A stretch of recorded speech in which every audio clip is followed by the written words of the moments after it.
Hey guys, welcome back to another episode of Nightmares in the Dice Realm. I'm Johnny, one of the main hosts, along with my wife Romy. This is part 2 of a multi-part series where we first introduced ourselves and the components of Arkham Horror, and now we are going to be doing a setup of a game of Arkham Horror. So if you didn't see the first video, make sure to go back and have a look at that before watching this next video that we're doing now. Yep. And so to start off, we choose our scenario or ancient one. And with this, we're doing the Cthulhu one, which is Echoes of the Deep, which I will bring it up here close for you guys to see. And we will start off by reading the front of the card, which is what you normally want to do when you start a game. So the story so far: in his house at Arlay, dead Cthulhu waits dreaming. He slumbers and waits until the stars are right to bring Arlay back from its home beneath the waves and for the great ones to return. For that is not dead which can eternal lie, and with strange aeons even death may die. So we start out in the observatory, and there's a reckoning effect, which we will get to later. But then we flip the card over, and this shows us which tiles we need out of all of our tiles to set up the game. So we will start there by setting up the board and getting our monster deck, our Mythos cup, and then finalizing the setup with our Codex cards here and our archive here to do the headlines when we need those with the Mythos. So to start out, guys, we need to make sure we grab North Side, Downtown, Merchant District, Rivertown, and Miskatonic University. And so we look through these, make sure we can grab all of them, as Romy's doing now. Some of them are in multiple ones, and you might need the other side, so you got to figure out which one you need. So we've got Rivertown, North Side. We need Downtown, Merchant District, and Miskatonic University. Okay, there's Merchant District. There's Downtown here. Do you have another North Side? You need a North Side. Or do you got Downtown? I put North Side.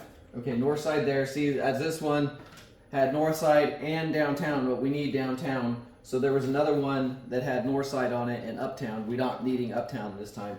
So we use the North Side, Downtown, Merchant District. Nope, Miskatonic University. We need Miskatonic University. Yep, that one. That one. There we go. Okay, and then we're going to need 3 street lamp post ones here. So there's one there. We won't need the portal. There's 2 street lamp, 3 street lamp. And then, as I'm reading this off here, we're going to need a bridge, and then we're going to need 2 trees. We're not going to need any of the travel ones this time. Those are all the travel ones that Romy's got. We're not going to need those this time. But we do need, like I said, 2 trees. So 1 tree, 2 tree, and a bridge.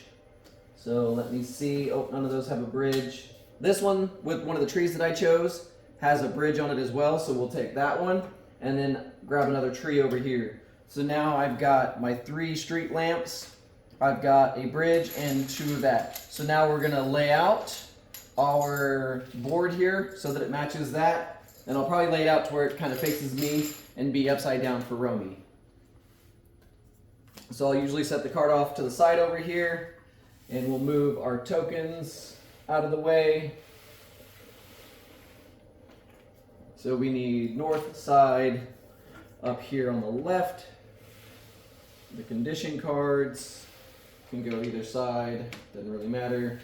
Okay, so our North Side, and then we need Downtown, Merchant District is next here. Rivertown here. Oh, we're going to slide a little bit more that way. And then Miskatonic University. Okay, and then we need a street lamp there between those 2. Street lamp between these 2. And they connect up pretty easily as well. Yep, they just interconnect here like a puzzle piece. And then these 2 will need a street lamp. And then the bridge goes between those two. And then the merchant or the Miskatonic University connects up via the trees on these connecting paths, on the streets. These are streets here when you're grabbing your cards. So now that we have those, we do need to grab our encounter cards for each neighborhood. So I will go through. We need Rivertown, which we can put them over there with Romy since I've got most of the other cards over here with me. Merchant District is another one. So that one, we will have to shuffle those two before we play. Downtown, we need. That's travel routes. Don't need travel routes or the unnameable. Innsmouth, no. Don't need any Innsmouth. Central Kingsport, no. Kingsport Harbor, no. And the Strange High House, nope. Don't need any of those. So we're done with those cards. Check this one here. South Side, no. So you guys, setup takes a little bit because you got to go through all this. Miskatonic University, yes, we needed those. Don't need the French Hill. Uptown, no, we didn't need Uptown. Easttown, no. The Underworld, nope. North Side, yes, North Side was in there. So there's North Side. And then the streets. So here's all of our streets. So we do know those as well. So then we're done with these ones. And then if you didn't see the last video, if I can grab the cards, these are the encounter cards for the encounter deck here. And again, these were depicted by the clue icon up in the upper left-hand corner. And then also at the bottom, it tells you which scenario they're for. These are the Echoes of the Deep cards. So you'll take this, you will shuffle it like so, and you will put it in here to do, okay? Now that we've got the board laid out, there's also a map key, so we'll need to put Doom in certain spaces. So we're gonna need 1, 2, 3, 4, 5 Doom, roaming. Okay. And it's gonna go in North Side on this part of the neighborhood, downtown by the bridge where it connects up to the bridge. Nope, where it connects to the bridge, yep, there. And then on Rivertown on the other side of the bridge. And then Merchant District, these two. Okay? And then also we're gonna need a River Skulk and a Hybrid Thug, which are monsters. And they're depicted with a moon and a hourglass, which we will put up there in a minute. So the monster deck is where we're going to go next. Now that we've finished this part of the setup, we're going to go to the monster deck, and I will pull out all of these cards that we need for our monsters. Which again, our stack of monsters in alphabetical order should be easy enough for me to find.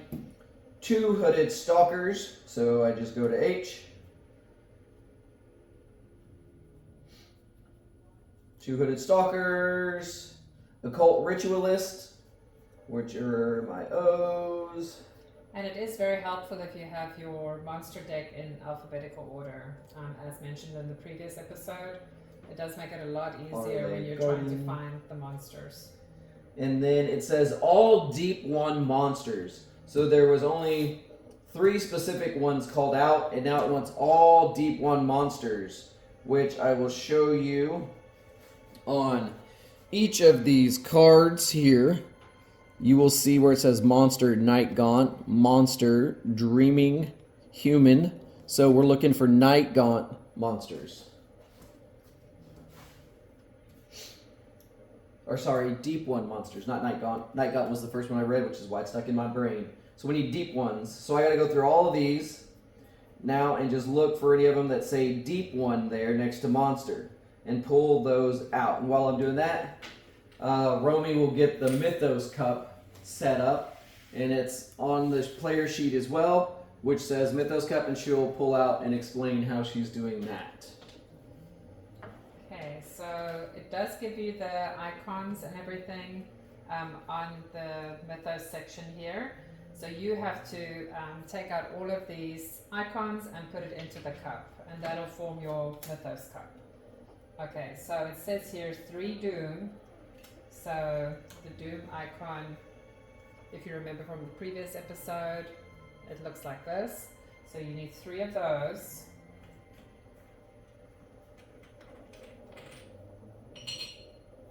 And then we need 2 monsters, which looks like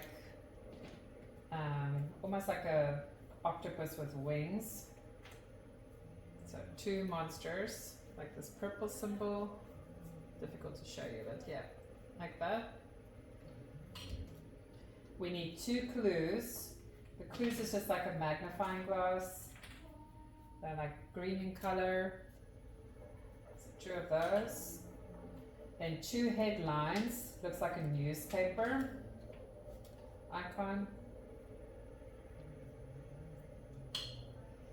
And then 1 gate burst, which is like a blue star kind of symbol. And then we have 1 reckoning, which is like a red symbol with 3 arrows coming out of it. And then lastly, 3 blank tokens. So just plain ones with nothing on them. So all of this goes into the Mythos cup, and you can just shake it up. Make sure it's all mixed up nicely there. Awesome. Now that she's got the Mythos cup set up, I did get all of our monsters out. And remember, there were certain ones we needed to put on the board to start. So I need a River Skulk and a Hybrid Thug. So looking for the River Skulk, which is there, and a Hybrid Thug, which is there. So the River Skulk is going to go into the Merchant District there. And the Hybrid Thug will go up here in Rivertown. So that's how we start with the monsters on there. And then again, I'm going to shuffle these now to randomize the monsters. I'm not going to try and look at them, so I don't know which one's on top, which one's on bottom. When you draw a monster, after you pick a monster token from the Mythos Cup, or a card tells you to spawn a monster, you would choose from the bottom of it so you don't see the top one and you know what's coming. So you choose from the back, you don't know what monster is coming, and you put all your defeated ones on top. So put that there. I don't know what order they went in, but now they're there. Strength depends on whatever monster you pull, so we leave it up to fate when we roll our dice. So now we've got the monster deck, the Mythos Cup, the board set up, and now finalize the setup. So this is where we go through and pick out our Codex cards and do the setup on whatever those say as well. So we got to add cards 2, 29, and 30 to the Codex. So again, if you remember from the last episode, they're numbered up here on the upper left-hand corner. So we will pull out Codex card number 2. You will pull out 29 and 30. So I will go down to 29 and 30. So there's 29, there's 30. And they will tell us certain things on there as well. And there's also some story on there as well. If you're into kind of reading the story and so on, getting into that aspect of the game, which we normally are. Yeah, it's really awesome to read the story and just like fully be immersed in it. I think it's amazing. Mm-hmm. So we'll start off with card number 2, which is Anomalies. People walk with their heads down, shoulders hunched. With each new oddity, it becomes harder to pretend that nothing is wrong. But the vanishings, the strange lights, the sightings of inhumane creatures, they are not something that can be ignored, at least not for long. So that is the story on the Anomalies card, and then it's got a big box around it that's got doom. So that's what happens when, like, doom, something happens. So when a space has 3 or more doom and a neighborhood has, or a neighborhood has a total of 5. So if one of the spaces here had 3, or the neighborhood as a whole has 5, you would place an anomaly in that neighborhood, which we showed you the anomalies from the previous video, which is the purple thing that goes in the center. So that would go in there, So you'd place an anomaly in that neighborhood.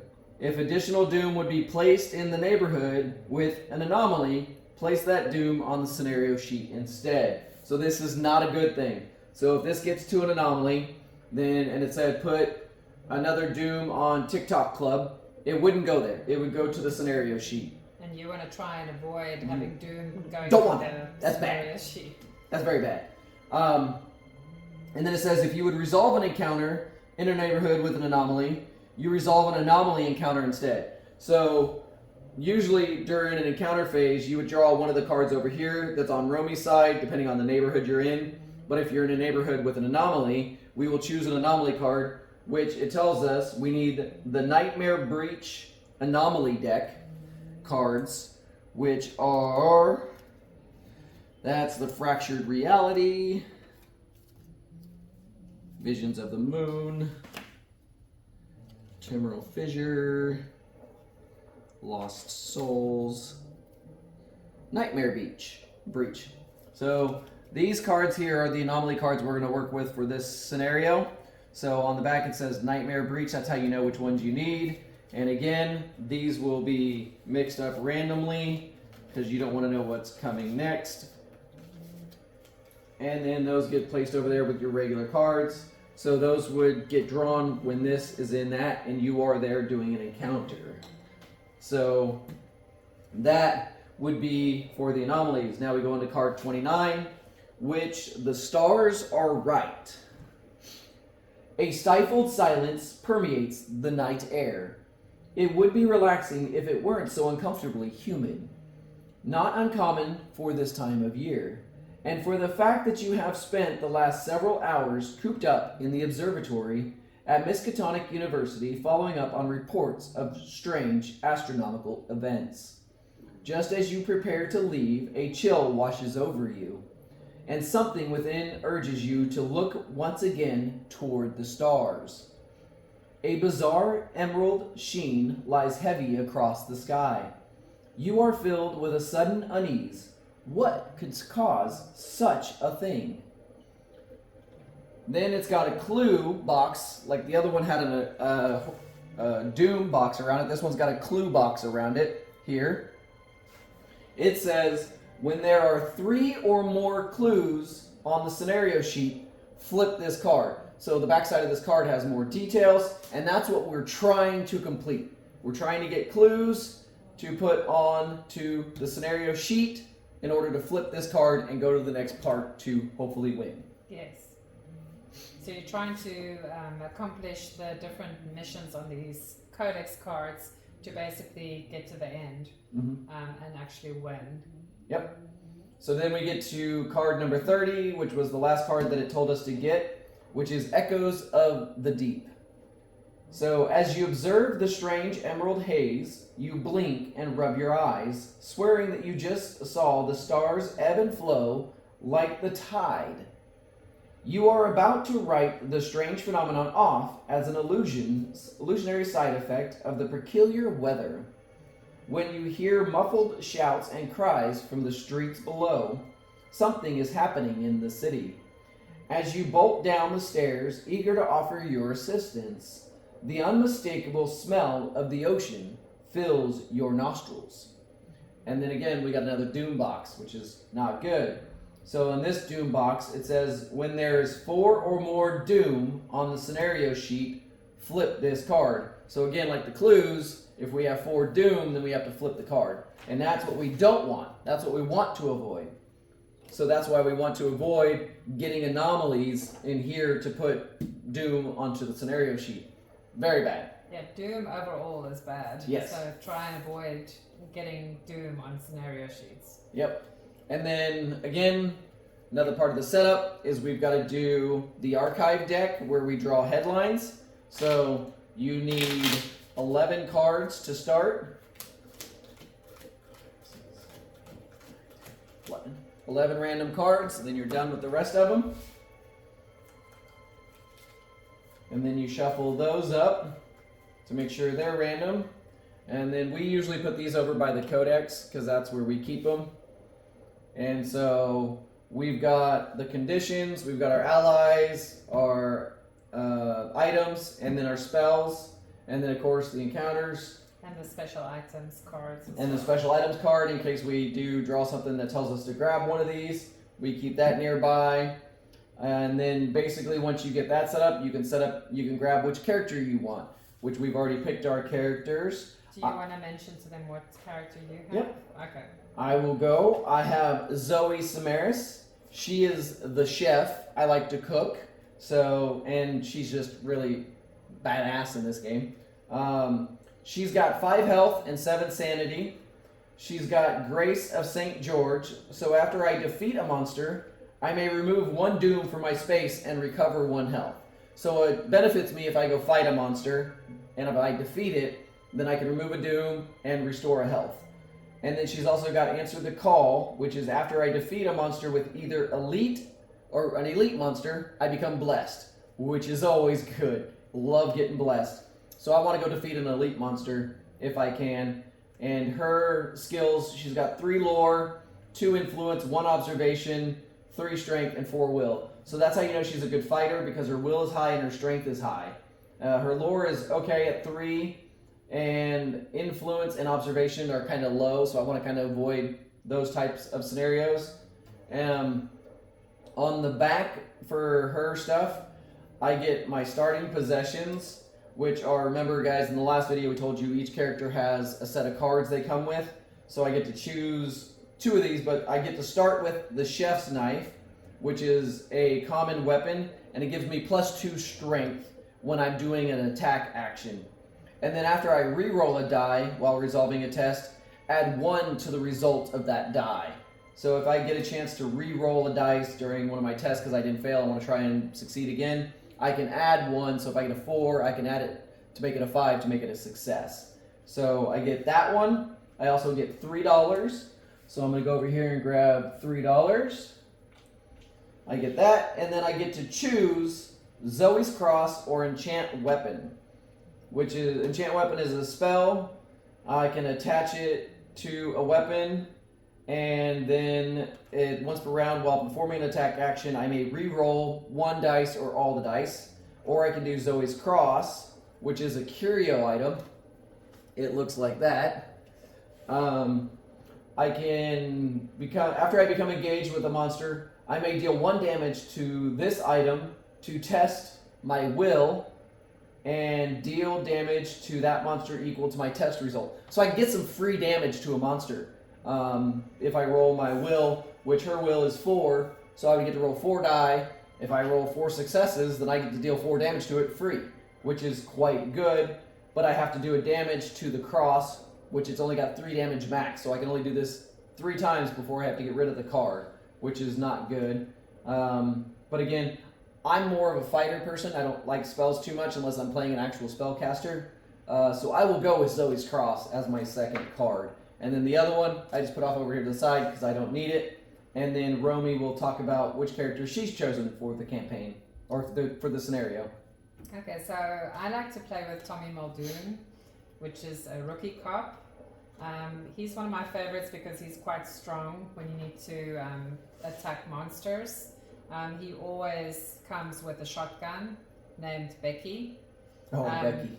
And it's quite powerful because you get +4 strength as part of your attack action. So he's already got quite high strength. He's got a 3 for his strength. So +4, so that would be quite a high number of dice that you can roll when you're attacking. So you can roll 7 dice with him, which yes. is amazing. And Becky also has, on the card, has 2 health and 3 sanity. So if you're taking hits and you need to put it on a different card, not take it yourself, then you can also put it on this card. But this is a really good item that comes with him.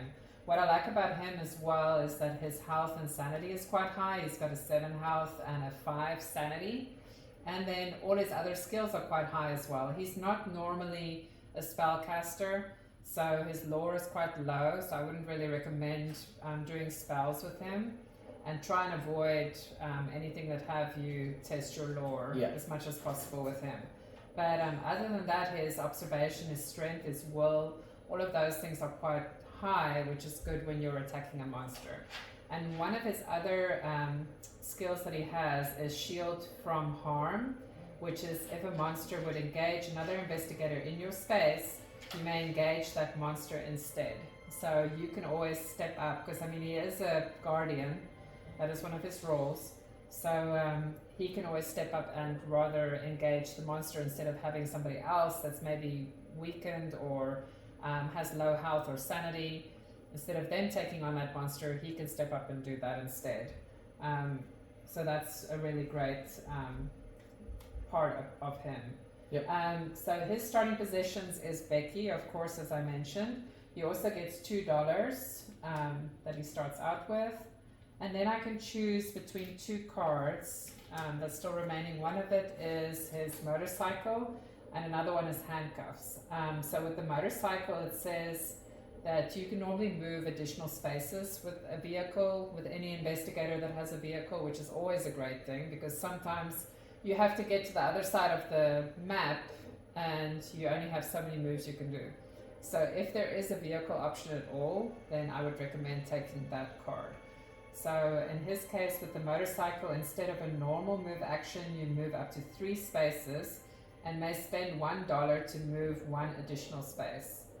So that is really, really good, because instead of 2 spaces, you can move up to 4 if you wanted to, which is really great.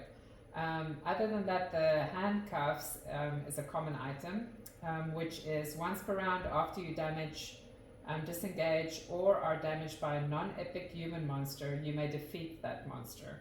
So this card is also really strong, but I think what I would do is rather go with Becky and the motorcycle.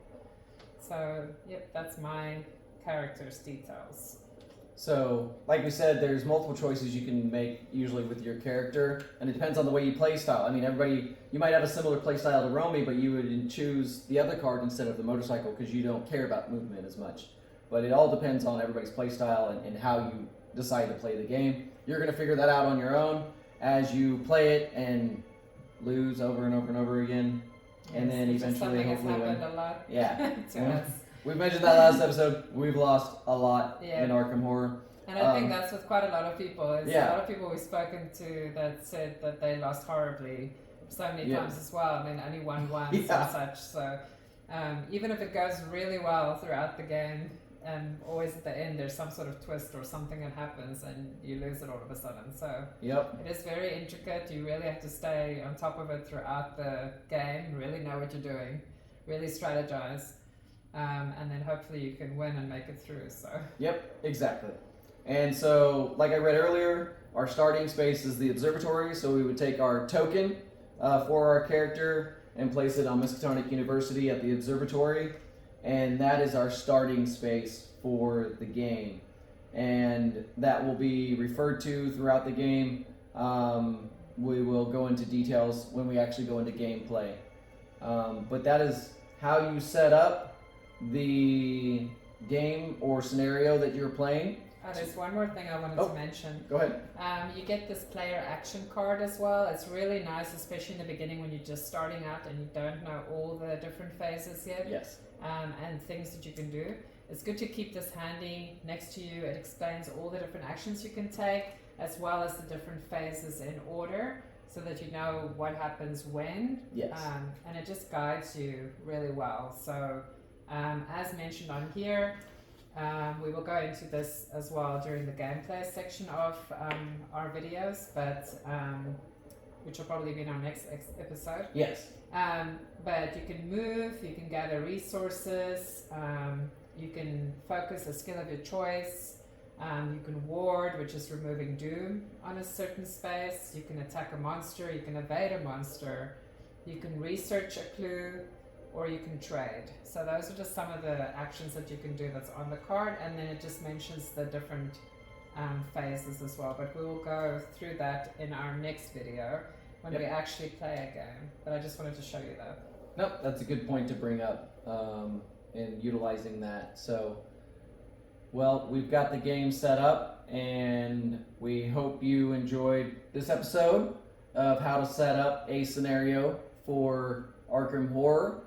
And if you like this video, go ahead and give us that thumbs up, and go ahead and subscribe to see further content. And if you want to know when we drop a video, click that bell to get that notification. So, And we hope that you will join us for the next video when we actually play the game. Yep. So that you can see how it actually all happens in action. And how it all unfolds. Yes. And so we hope you continue to join us on our journey through the nightmares in the dice realm. Until next time, guys, we'll see you. Bye all.